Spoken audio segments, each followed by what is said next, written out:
Assalamualaikum warahmatullahi wabarakatuh. Di sini perkenalkan nama saya Putusati Utami. Saya akan membahas tentang metode REVIS.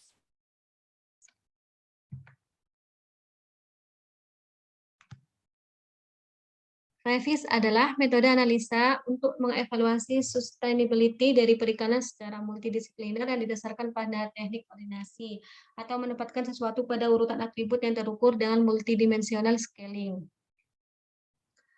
Saya mengambil jurnal tentang judul analisis keberlanjutan REVIS dalam pengelolaan sumber daya ikan kakap merah di perairan Tanjung Padan.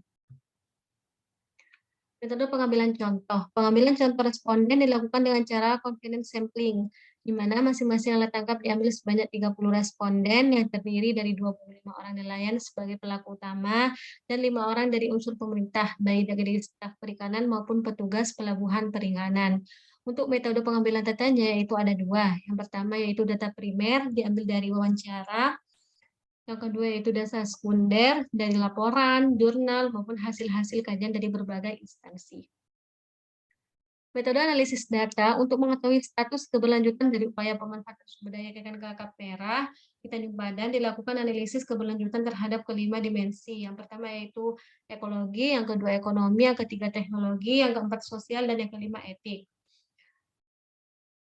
Kemudian diperkuat dengan uji Monte Carlo, dan selanjutnya untuk mengetahui atribut yang paling berpengaruh sebagai pembukti, maka dilakukan analisis leverage. Untuk menghasilkan analisis metode REVIS, maka sebelumnya kita harus memasukkan seperti ini terlebih dahulu. Ini hanya contoh. Seperti ini, akan hasilnya yang muncul akan seperti ini. Nah, untuk dimensi ekologi ada 9 atribut. Yang pertama yaitu tingkat pemanfaatan SDI, yang kedua ukuran ikan hasil tangkap, yang ketiga tangkapan jumlah hasil, yang keempat tangkapan, yang ketiga tangkapan, yang keempat keragaman ikan, yang kelima hasil samping, yang keenam lokasi daerah penangkapan, yang ketujuh daerah konservasi, yang kedelapan musim tertutup, dan yang sembilan kualitas lingkungan. Untuk dimensi ekologi ini adalah hasil dari analisis REVIS-nya seperti ini, posisinya berada di sini. Dan untuk Monte Carlo-nya di sini. Maka dapat dikatakan bahwa status pemanfaatan sumber daya ikan kakap merah di Tanjung Padan baik dengan menggunakan pancing atau bubu berada pada kategori kurang berkelanjutan, yaitu skor antara 26 sampai 50 di sini.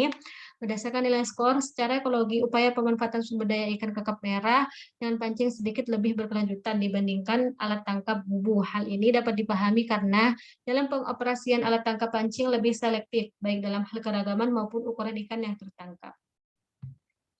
Hasil efeknya yaitu yang sangat tinggi berada di hasil samping. Yang kedua, selanjutnya yaitu dimensi ekonomi, sama ada 9 atribut juga.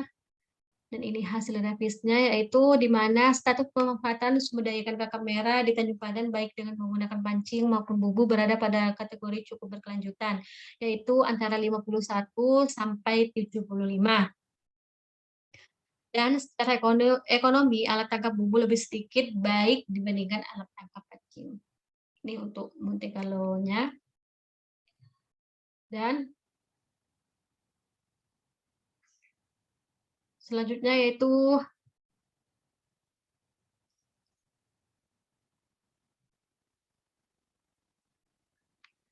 untuk tertinggi berada di subsidi. Hasil efeknya.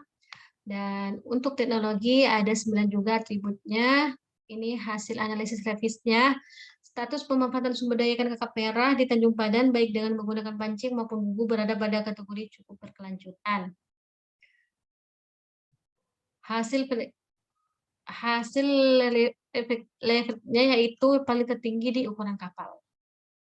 Dan untuk atribut sosial sama ada juga 9 atribut, dan ini hasil dari REVIS-nya, di mana status pemanfaatan sumber daya ikan kakap merah di Tanjung Padan baik dengan menggunakan pancing maupun bubu berada pada kategori kurang berkelanjutan. Untuk efeknya yang tertinggi berada di tingkat konflik. Dan selanjutnya yaitu kriteria penilaian atribut pada dimensi etik, ada 9 juga. Dan untuk status pemanfaatan sumber daya ikan kakap merah di Tanjung Padan baik dengan menggunakan pancing maupun bubu berada pada kategori kurang berkelanjutan. Ini Monte Carlo-nya. dan hasil efeknya tertinggi yaitu berada di limbah buangan. Baik, itulah mungkin sedikit penjelasan dari saya, kurang lebihnya saya mohon maaf. Terima kasih. Wassalamualaikum warahmatullahi wabarakatuh.